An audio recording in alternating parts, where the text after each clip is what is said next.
52세가 된 지금 나는 인테리어 산업을 운영하며 그럭저럭 안정된 삶을 살고 있다. 결혼한 지 25년, 아내 소연과 딸 서진이와 함께 쌓아온 시간들이다. 하지만 3년 전 그 일만큼은 아직도 가슴 한편에 응어리로 남아있다. 당시 소연이가 감정 상담 오픈 채팅방에서 다른 남자와 깊은 대화를 나누고 있다는 걸 알게 됐을 때의 충격은 말로 표현하기 어렵다. 22년 결혼 생활을 한순간에 의심하게 만든 배신감이었다. 여보, 미안해. 정말 미안해. 그냥 너무 외로웠어. 그때 소연이가 눈물로 사과하며 했던 말들이 아직도 생생하다. 오픈 채팅방에서 만난 상대는 실제로 만나지는 않았다고.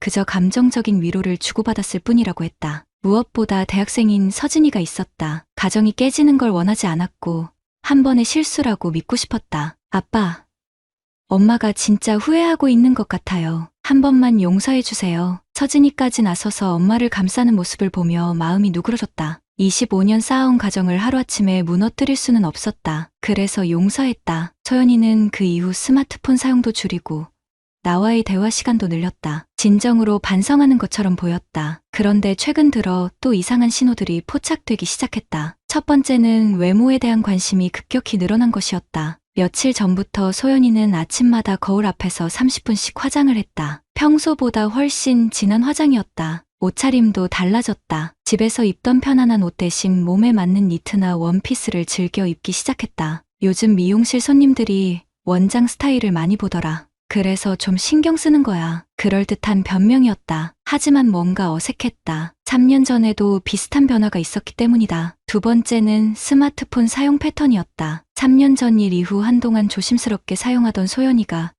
최근에는 다시 휴대폰을 손에서 놓지 않았다. 특히 인스타그램 사용 시간이 급격히 늘어났다. 화장실에 갈 때도 잠자리에 들 때도 휴대폰을 가져갔다. 요즘 인스타로 미용실 홍보를 해야 해서 그래. 다른 미용실들도 다 그렇게 하더라. 역시 그럴듯한 설명이었다. 하지만 내 눈에는 그냥 SNS를 하는 것 같지 않았다. 누군가와 소통하는 듯한 미소를 지을 때가 많았기 때문이다. 결정적인 신호는 일주일 전 서진이가 던진 폭탄 같은 말이었다. 아빠, 엄마가 요즘 이상해요. 대학교 과제를 하다가 잠시 쉬던 서진이가 조심스럽게 말을 꺼냈다. 왜?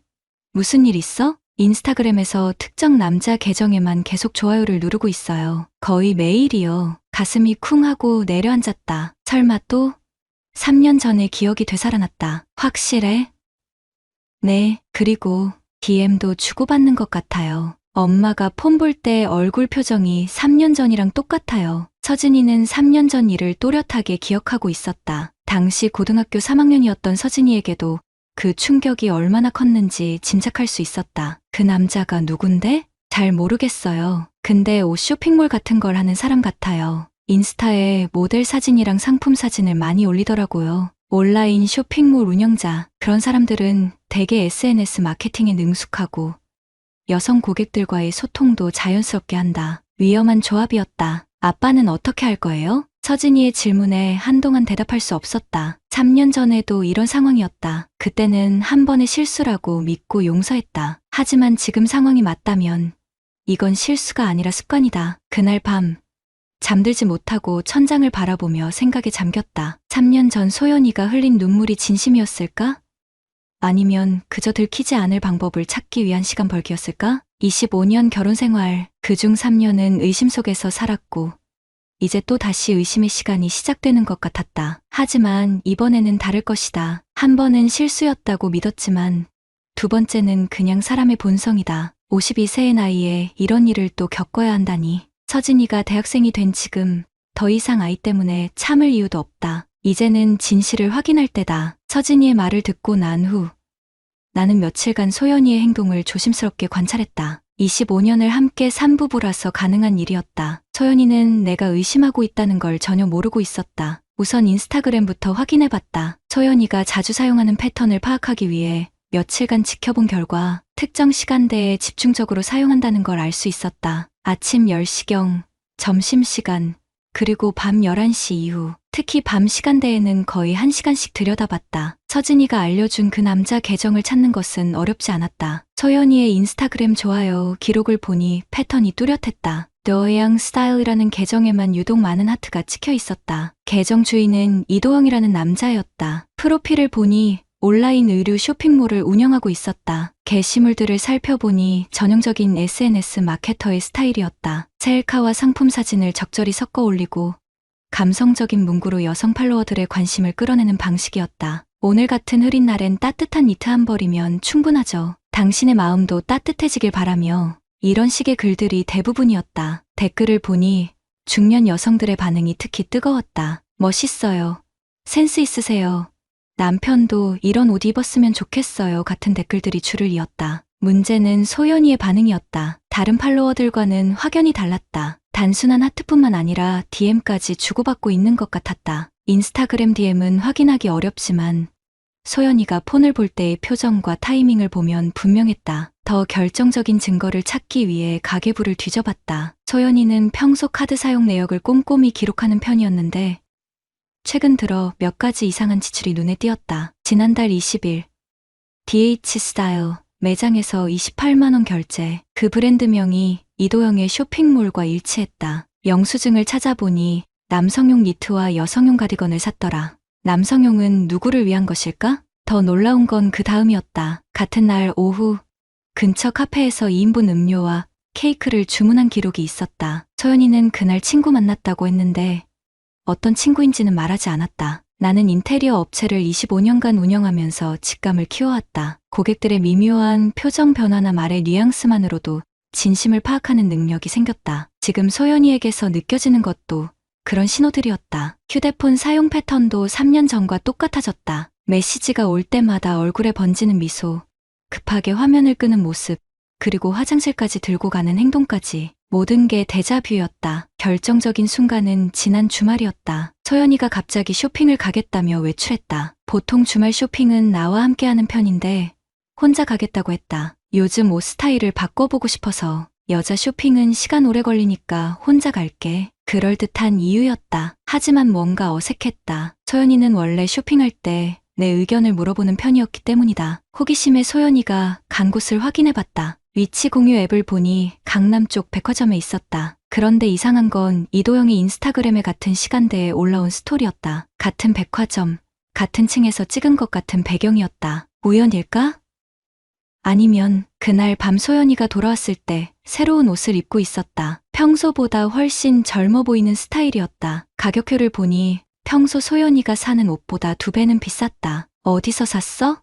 예쁘네. 백화점에서 봤는데 마음에 들어서. 가끔은 좀 젊게 입어도 되잖아. 맞는 말이었다. 하지만 그 옷이 이도영 브랜드 제품이라는 걸 나는 이미 알고 있었다. 인스타그램에서 본 바로 그 옷이었다. 모든 퍼즐이 맞춰지기 시작했다. 인스타그램 좋아요, DM, 카드 결제 내역, 그리고 같은 장소에서의 우연한 만남까지. 우연이라기에는 너무 많은 일치점이 있었다. 25년 결혼 생활에서 쌓인 신뢰가 다시 한번 흔들리고 있었다. 3년 전에는 감정적인 위로 정도라고 생각했다. 하지만 이번에는 실제 만남까지 이어지고 있는 것 같았다. 52세의 나이에 이런 추적을 하고 있는 내 모습이 한심하게 느껴졌다. 하지만 확실히 해야 했다. 이번에는 감정에 휩쓸리지 않고 체계적으로 접근할 생각이었다. 더 확실한 증거가 필요했다. 의심만으로는 25년 결혼 생활을 끝낼 수 없었다. 하지만 진실이 밝혀진다면 이번에는 다를 것이다. 두 번째 배신은 용서할 수 없다. 의심이 확신으로 바뀌는 데는 그리 오랜 시간이 걸리지 않았다. 인테리어 업계에서 25년간 일하면서 배운 것 중 하나는 체계적인 접근법이었다. 감정에 휩쓸리지 않고 차근차근 사실을 확인하는 것. 이번에도 마찬가지였다. 먼저 우리 집 공유 컴퓨터에서 소연이의 카카오톡 백업 파일을 확인했다. 다행히 자동 백업 설정이 되어 있었다. PC 카카오톡을 통해 최근 메시지들을 살펴보니 표면적으로는 별다른 이상이 없어 보였다. 하지만 대화 기록에 공백이 있었다. 특정 시간대의 메시지들이 삭제된 흔적이 역력했다. 더 중요한 단서는 위치 기록에서 찾을 수 있었다. 우리 가족은 서로의 안전을 위해 위치 공유 앱을 사용하고 있었다. 소연이의 최근 이동 패턴을 분석해보니 흥미로운 사실이 드러났다. 지난 2달간 소연이는 미용실이 아닌 곳에서 보내는 시간이 급격히 늘어났다. 특히 강남 일대의 특정 카페와 백화점을 자주 방문했다. 문제는 그 시간대에 내게는 다른 곳에 있다고 말했다는 점이었다. 예를 들어 지난주 수요일 오후 2시, 소연이는 미용실에 새로운 제품 주문하러 간다고 했다. 하지만 위치 기록상으로는 강남의 한 카페에 3시간 동안 머물러 있었다. 혼자서 3시간을 카페에서 보낼 이유가 있을까? 더 결정적인 증거는 우연히 발견한 별도 계좌였다. 집안 서류를 정리하다가 생소한 은행 카드를 발견했다. 소연이 명의의 적금 계좌였는데 내가 모르는 계좌였다. 25년 결혼 생활에서 서로 숨긴 계좌가 있을 줄은 몰랐다. 인터넷 뱅킹으로 거래 내역을 확인해 보니 충격적인 사실들이 드러났다. 최근 2달간 이 계좌에서 총 180만 원이 빠져나갔다. 사용처를 보니 DH 스타일, 온라인 결제가 대부분이었다. 이도영의 쇼핑몰에서 그렇게 많은 돈을 써댄 것이다. 더 놀라운 건 계좌 이체 내역이었다. 한 번은 30만 원을, 다른 한 번은 50만 원을 이도영의 개인 계좌로 직접 송금한 기록이 있었다. 옷을 사는 것 이상의 관계라는 증거였다. 휴대폰의 인스타그램 DM을 직접 확인하고 싶었지만 소연이는 절대 폰을 내 손이 닿지 않는 곳에 둔다. 3년 전 일 이후 더욱 조심스러워진 것 같았다. 하지만 방법이 없는 건 아니었다. 마침 서진이가 도움이 되었다. 대학에서 컴퓨터공학을 전공하는 서진이는 SNS 복구에 대해 어느 정도 지식이 있었다. 아빠, 인스타그램은 삭제해도 일정 기간 서버에 남아있어요. 전문 업체에 의뢰하면 복구 가능할 수도 있어요. 그런 업체가 있어?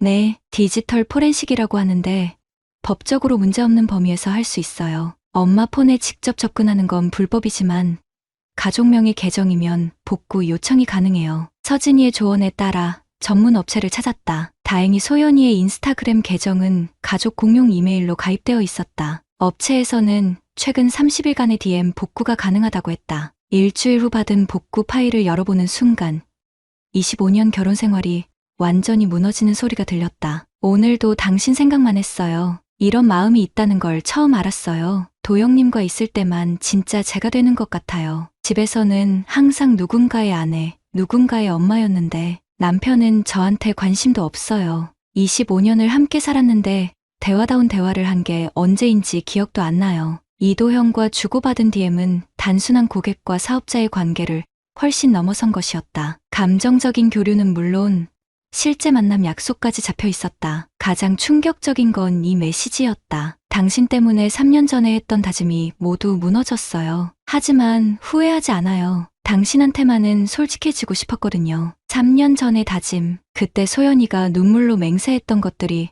모두 거짓이었다는 뜻이었다. 오픈 채팅방 일로 들켰을 때 다시는 그런 일이 없을 거라고 약속했던 그 말들이, 나는 그 순간 깨달았다. 한 번은 실수였다고 믿었지만 두 번째는 그냥 사람의 본성이다. 소연이에게는 이런 일이 일시적인 일탈이 아니라 습관이었던 것이다. 복구된 메시지들을 날짜별로 정리하니 더욱 명확해졌다. 이들의 관계는 단순한 온라인 교류에서 시작해 실제 만남, 그리고 감정적 의존까지 발전한 상태였다. 소연이는 이도영에게 우리 가정의 문제점들을 하나하나 털어놓고 있었고, 이도영은 그런 소연이에게 정서적 지원을 제공하며 관계를 깊게 만들어가고 있었다. 더 이상 확인할 것도 없었다. 증거는 충분했다. 카드 사용 내역, 위치 기록, 비밀 계좌, 그리고 복구된 DM까지 법정에 서도 부족함이 없을 만큼 완벽한 증거들이었다. 52세의 나이에 이런 배신을 두 번째로 당하고 있다는 사실이 씁쓸했다. 3년 전에는 가정을 지키기 위해 참았다. 하지만 이번에는 달랐다. 이제는 내 자존심을 지킬 때였다. 그날 밤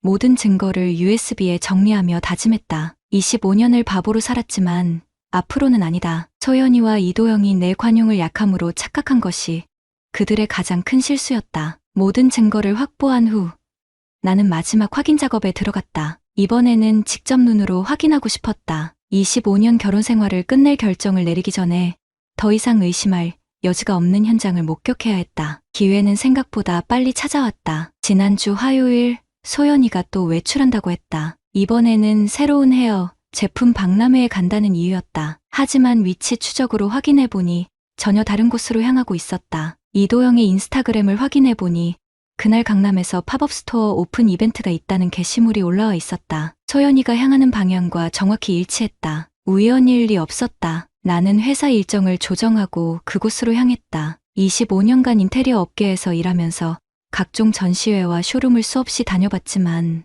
이런 목적으로 가는 건 처음이었다. 팝업 스토어는 생각보다 규모가 컸다. 젊은 여성들이 주 고객층인 듯했지만 중년 여성들도 제법 눈에 띄었다. 이도영의 마케팅 전략이 통하고 있는 것 같았다. 매장 한편에서 소연이를 발견하는 데는 오래 걸리지 않았다. 평소보다 훨씬 젊어 보이는 옷차림에 진한 화장을 한 모습이었다. 그리고 그 옆에는 이도영이 서 있었다. 인스타그램 사진으로만 봤던 그는 실제로도 외모가 준수한 편이었다. 키가 크고 옷을 잘 입어서 여성들에게 어필할 만했다. SNS에서 인기 있는 이유를 알 수 있었다. 두 사람의 모습을 보니 단순한 고객과 사업자의 관계가 아니라는 게 명확했다. 이도영이 소연이에게 옷을 맞춰주며 어깨에 손을 올리는 모습, 소연이가 거울을 보며 수줍게 웃는 모습, 마치 연인처럼 자연스러웠다. 나는 30분 정도 거리를 두고 지켜봤다. 그들이 옷을 고르고 대화를 나누고 함께 웃는 모습을 보면서 가슴 한편이 무너져 내렸다. 3년 전에도 이런 기분이었을 것이다. 하지만 이번에는 달랐다. 분노보다는 차가운 실망감이 더 컸다. 결정적인 순간이 왔다. 이도영이 계산대로 향하면서 소연이의 손을 자연스럽게 잡았다. 그리고 소연이도 거부하지 않았다. 그 순간 나는 더 이상 지켜볼 이유가 없다고 판단했다. 나는 천천히 그들에게 다가갔다. 25년간 쌓아온 부부의 믿음이 완전히 무너지는 순간이었지만